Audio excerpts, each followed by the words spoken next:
Hello friends, welcome back to our channel just awesome. వచ్చేసాం మీకోసం మరో రెసిపీతో వచ్చేసాం.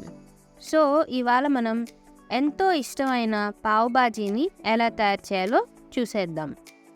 పావ్ బాజీకి కావలసిన పదార్థాలు: మీడియం సైజ్ టమాటాలు 2, ఉల్లగడ్డ 1, పెద్ద ఉల్లిపాయలు 2, గరం మసాలా 1 స్పూన్, కారం 1 స్పూన్, ధనియాల పొడి 1 స్పూన్, జీలకర్ర పొడి 1 స్పూన్, పావ్ బాజీ మసాలా 1.5 స్పూన్, పసుపు 1/2 టీ స్పూన్, సాల్ట్ రుచికి సరిపడా, జింజర్ గార్లిక్ పేస్ట్ 1 స్పూన్, కొత్తిమీర, నెయ్యి 3 స్పూన్లు, బీన్స్ 10, పెద్ద క్యారెట్ 1, క్యాప్సికమ్ 1, పచ్చి బఠానీ, బీట్రూట్ 1, పచ్చిమిర్చి 2 మరియు పావ్ బాజీ బ్రెడ్.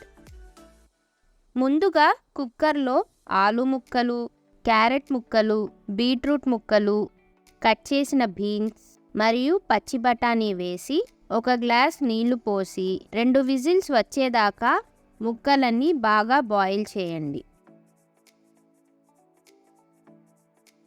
చూడండి, ముక్కలన్నీ బాగా ఉడికాయి. ఇప్పుడు స్టవ్ వెలిగించి ప్యాన్ పెట్టండి. ప్యాన్ హీట్ అయ్యాక 3 స్పూన్స్ ఆయిల్ వేయండి.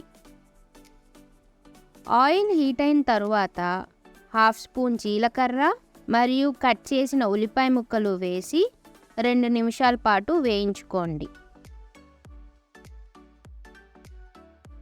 ఆనియన్స్ గోల్డెన్ బ్రౌన్కి వచ్చాక జింజర్ గార్లిక్ పేస్ట్, క్యాప్సికమ్ ముక్కలు, టొమాటో ముక్కలు మరియు పచ్చిమిర్చి వేసి 2 నిమిషాలు బాగా వేయించి మూత పెట్టండి.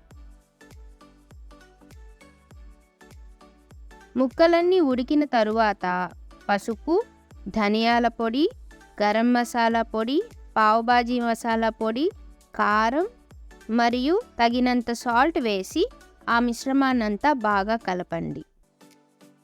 ముందుగా ఉడికించిన వెజిటబుల్స్ని కూడా ప్యాన్లో వేశాక అంతా బాగా కలిసేలాగా కలుపుకోండి. ఇప్పుడు వాటన్నిటినీ బాగా మ్యాష్ చేయండి. మ్యాష్ చేసిన తరువాత 1 కప్ వాటర్ యాడ్ చేసి ఆ మిశ్రమాన్నంతా బాగా కలిపి మూత పెట్టి 5 నిమిషాల పాటు బాగా ఉడకనివ్వండి. ఉడికిన తరువాత కొంచెం కొత్తిమీర మరియు చీజ్తో గార్నిష్ చేయండి. ఇప్పుడు పావ్ బాజీ బ్రెడ్ని బటర్తో బాగా టోస్ట్ చేసుకోండి.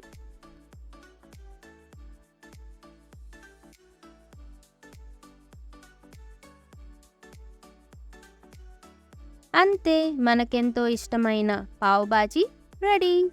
ఈ వీడియో కనుక మీకు నచ్చినట్టయితే లైక్ చేయండి, షేర్ చేయండి, కమెంట్ చేయండి అండ్ మా ఛానల్ని సబ్స్క్రైబ్ చేసుకోండి. Thanks for watching.